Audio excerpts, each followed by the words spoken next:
Mutfağımdan herkese merhaba. Sofranıza çok yakışacak et yemeklerinizin yanına kahvaltıda her zaman yiyebileceğiniz yağlı kırmızı kapya biber turşusunu sizlerle paylaşmak istiyorum. 3 kilogram kırmızı kapya biber, 2 baş iri doğranmış sarımsak, yarım demet iri doğranmış maydanoz, 1 su bardağı üzüm sirkesi, 1 su bardağı zeytinyağı, 1,5 su bardağı su, 1,5 yemek kaşığı tuz, 1 yemek kaşığı şeker. Size biberi nasıl yaptığımı göstereyim. Ben önceden hazırladım. Fazla vaktinizi almayın diye bir tanesini göstereyim. Biberin üzerine aldım. Tohumlarını çıkarttım ve yıkıyorum.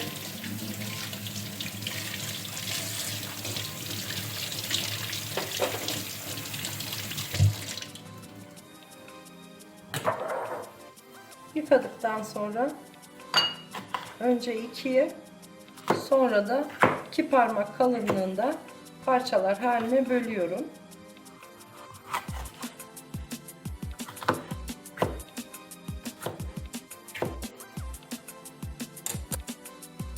Genişçe bir tenceremizi ocağımıza alıyoruz.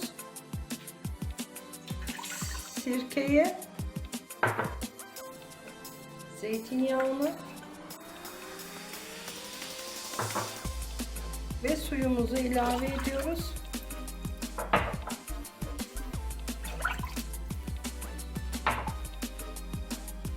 Tuz, şeker. Şimdi kaynamaya bırakıyoruz.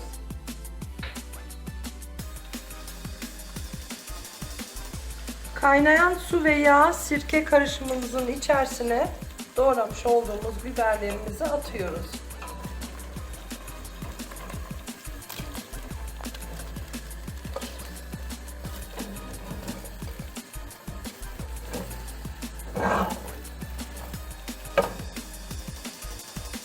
Biberlerimiz tencerede. Şimdi kapağını kapatıyorum ve kaynamaya bırakıyorum.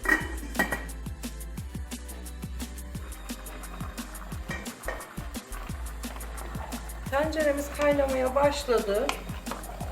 Arada sırada karıştırıyoruz. Biberlerimizin diriliği gidene kadar kaynatıyoruz.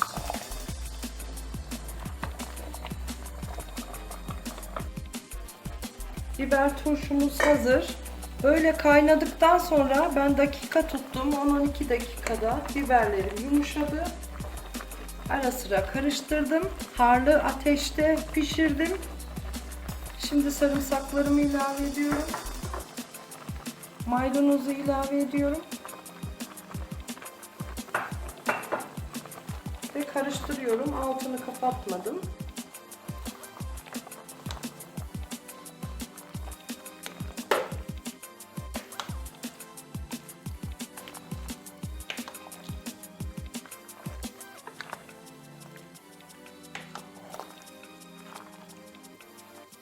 ...10-12 dakika kadar kaynatmanız yeterli. Şimdi sıcak sıcak kavanozlara dolduracağız. Mutlaka deneyin, tavsiye ediyorum. Çünkü bir kere yaptım mı her zaman yapacağınız bir lezzet. Sofralarınızdan hiç eksik etmeyeceksiniz.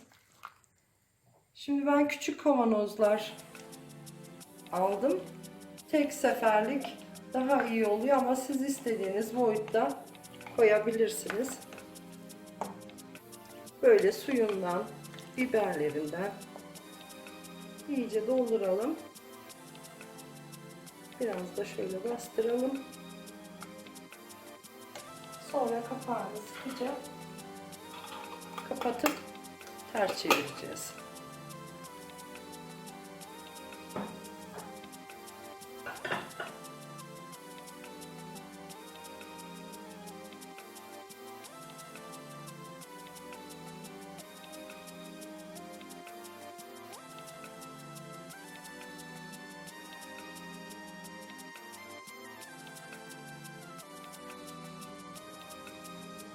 Biber turşumuz hazır.